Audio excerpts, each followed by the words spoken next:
নমস্কার বন্ধুরা, বাংলা গল্পের সোনাঝুরিতে সকলকে স্বাগত। এ হচ্ছে ভিন্ন স্বাদের গল্প শোনার আসল মজা। প্রিয় বন্ধুরা, আজ আমরা সুকুমার রায়ের ভারী সুন্দর একটি গল্প শুনব।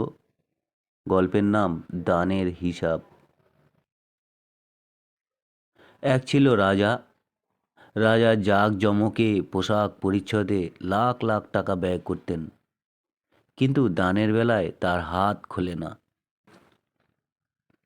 রাজার সবাই হুমড়া চোমড়া পাত্র মিত্র সবাই আসে, কিন্তু গরিব দুঃখী পণ্ডিত সজ্জন এরা কেউই আসে না, কারণ সেখানে গুণীর কদর নেই। একটি পয়সা ভিক্ষা পাওয়ারও আশা নেই। রাজার রাজ্যে দুর্ভিক্ষ লাগলো। পূর্ব সীমানার লোকেরা অনাহারে কষ্ট পেল। রাজার কাছে খবর এলো। রাজা বললেন, এ সমস্ত দৈবে ঘটায়, এর উপর আমার কোনোই হাত নেই। লোকেরা বলল, রাজভাণ্ডার থেকে সাহায্য করতে হুকুম করা হোক। আমরা দূর থেকে চাল কিনে এনে এ যাত্রায় রক্ষা পাই। রাজা বললেন, আজ তোমাদের দুর্ভিক্ষ, কাল শুনবো আবার এক জায়গায় দুর্ভিক্ষ, পরশু শুনবো অমুক লোকেরা ভারী গরিব, দুবেলা খেতে পায় না। তো সবাইকে সাহায্য করতে হলে রাজভাণ্ডার উজাড় করে রাজাকে ফতুর হতে হয়। শুনে সবাই নিরাশ হয়ে ফিরে গেল। ওদিকে দুর্ভিক্ষ বেড়েই চলেছে। দলে দলে লোক অনাহারে কষ্ট পেতে লাগলো। তো একবার এক দূত এসে রাজার কাছে হাজির। সে রাজসভায় গিয়ে বসে পড়ল। দোহাই মহারাজ, আর বেশি কিছু চাই না। 10,000 টাকা দিলে লোকগুলো আধপেটা খেয়ে বাঁচে। রাজা বললেন, অত কষ্ট করে বেচেই বা লাভ কি? আর 10,000 টাকা বুঝি বড়ই সহজ মনে করছো? দূত বলল, দেবতার কৃপায় কত কোটি টাকা রাজভাণ্ডারে মজুদ রয়েছে, যেন টাকার সমুদ্র।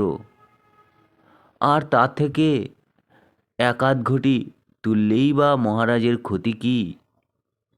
মহারাজ বললেন, দেদার টাকা থাকলেই কি দেদার খরচা করতে হবে?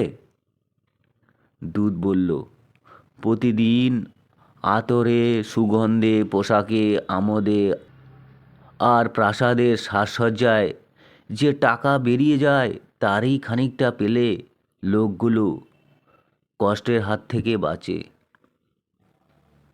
শুনে রাজা রেগে বললেন, ভিখারি হয়ে আবার উপদেশ শোনাতে এসেছো? মানে, সরে পড়ো। দূত বেগতিক দেখে সরে পড়ল। রাজা হেসে বললেন, যত বড় মুখ নয় তত বড় কথা। 200-500 হলে তবু না হয় বুঝতাম। দারোয়ানগুলোর খোরাক থেকে 2-4 দিন কেটে রাখলেই টাকাটা উঠে যেত, কিন্তু তাতে তো ওদের পেট ভরবে না। এক্কেবারে 10,000 টাকা হেঁকে বসলো। ছোট লোকের এক শেষ। শুনে পাত্র মিত্র সবাই মুখে হু হু করল বটে, কিন্তু মনে মনে সবাই বলল, ছি ছি, কাজটা অতি খারাপ হলো। দুদিন বাদে কোথা থেকে এক বুড়ো সন্ন্যাসী এসে রাজসভায় হাজির। সন্ন্যাসী এসেই রাজাকে আশীর্বাদ করে বললেন, দাতা কর্ণ মহারাজ, ফকিরের ভিক্ষা পূর্ণ করতে হবে। রাজা বললেন, ভিক্ষার বহরটা আগে শুনি, কিছু কমসম করলে হয়তো পেতেও পারেন। সন্ন্যাসী বললেন, আমি ফকির মানুষ, আমার বেশি দিয়ে কি দরকার? আমি অতি যৎকিঞ্চিৎ সামান্য ভিক্ষা পেলেই তবেই খুশি। আমি যৎকিঞ্চিৎ সামান্য ভিক্ষা একটি মাস ধরে প্রতিদিন রাজভাণ্ডার থেকে পেতে চাই। আমার ভিক্ষে নেওয়ার নিয়ম এটাই, প্রথম দিন যা নেই দ্বিতীয় দিন তার দ্বিগুণ, তৃতীয় দিনে তারও দ্বিগুণ, আবার চতুর্থ দিনে তৃতীয় দিনের দ্বিগুণ, এমনি করে প্রতিদিন দ্বিগুণ করে নিই। এই আমার ভিক্ষার রীতি। রাজা বললেন, তা তো বেশ বুঝলাম, কিন্তু প্রথম দিনে কত চাই সেটাই তো হলো আসল কথা। দু 4 টাকায় যদি পেট ভরে তো ভালো কথা, নইলে একেবারে 20-50 হেঁকে বসলে সে যে অনেক টাকার বিষয়। সন্ন্যাসী একগাল হেসে বললেন, মহারাজ, ফকিরের কি কোনো লোভ থাকে? আমি 20-50ও চাই নে, 2-4 টাকাও চাই নে। আজ আমায় একটি পয়সা দিন, তারপর 29 দিনে দ্বিগুণ করে দেওয়ার হুকুম দিন। শুনে রাজা, মন্ত্রী, পাত্র, মিত্র সবাই প্রকাণ্ড দীর্ঘ নিঃশ্বাস ফেলে হাঁপ ছেড়ে বাঁচল। তখন চটপট হুকুম হয়ে গেল, সন্ন্যাসী ঠাকুরের হিসেব মতো রাজভাণ্ডার থেকে 1 মাসে তাকে ভিক্ষা দেওয়া হোক। সন্ন্যাসী ঠাকুর মহারাজের জয় জয়কার করে বাড়ি ফিরলেন। রাজার হুকুম মতো রাজভাণ্ডারী প্রতিদিন হিসেব করে সন্ন্যাসীকে ভিক্ষা দেয়। এমনি করে 2 দিন যায়, 10 দিন যায়। 2 সপ্তাহ ভিক্ষে দেবার পর ভাণ্ডারী হিসাব করে দেখল ভিক্ষাতে অনেক টাকা বেরিয়ে যাচ্ছে। দেখে তার মন খুঁতখুত করতে লাগলো। রাজামশাই তো কখনো এত টাকা দান করেন না। সে গিয়ে মন্ত্রীকে খবরটাও দিল। মন্ত্রী বললেন, তাই তো, এটা তো আগে খেয়াল করে দেখিনি। তা এখন তো আর কি উপায়? আর উপায় নেই দেখছি যে। মহারাজের হুকুম নড়চড় হতে পারে না। তারপর আবার কয়দিন গেল। ভাণ্ডারী আবার মহা ব্যস্ত হয়ে মন্ত্রীর কাছে হিসেব শোনাতে এলো। হিসাব শুনে মন্ত্রীমশাইয়ের মুখ শুকিয়ে গেল। তিনি ঘাম মুছে মাথা চুলকিয়ে দাড়ি হাতড়িয়ে বললেন, বলো কি হে, এখন এত? তাহলে মাসের শেষে কত দাঁড়াবে? ভাণ্ডারী বলল, আগে তা তো হিসাব করা হয়নি। মন্ত্রী বললেন, দৌড়ে যাও, এখনই খাজাঞ্চিকে দিয়ে একটা পুরো হিসাব করিয়ে আনো। ভাণ্ডারী হাঁপাতে হাঁপাতে ছুটে চলল। মন্ত্রী মশাই মাথায় বরফ জলের পট্টি দিয়ে ঘন ঘন হাওয়া খেতে লাগলো।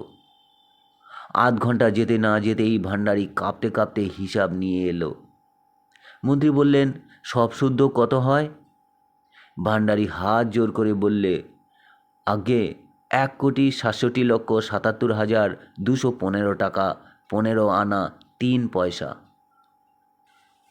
মন্ত্রী চটে গিয়ে বললেন, তামাশা করছো নাকি? ভাণ্ডারী বলল, আগে তামাশা করব কেন? আপনি হিসাবটা দেখে নিন না। এই বলে সেই হিসেবের কাগজখানা মন্ত্রীর হাতে দিল। মন্ত্রী মশাই হিসাব পড়ে চোখ উল্টিয়ে মূর্ছা যান আর কি। সবাই ধরাধরি করে অনেক কষ্টে রাজার কাছে নিয়ে এলেন। রাজা বললেন, ব্যাপার কি? মন্ত্রী বললেন, মহারাজ, রাজকোষের প্রায় 2 কোটি টাকা লোকসান হতে যাচ্ছে। রাজা বললেন, সে কীরকম?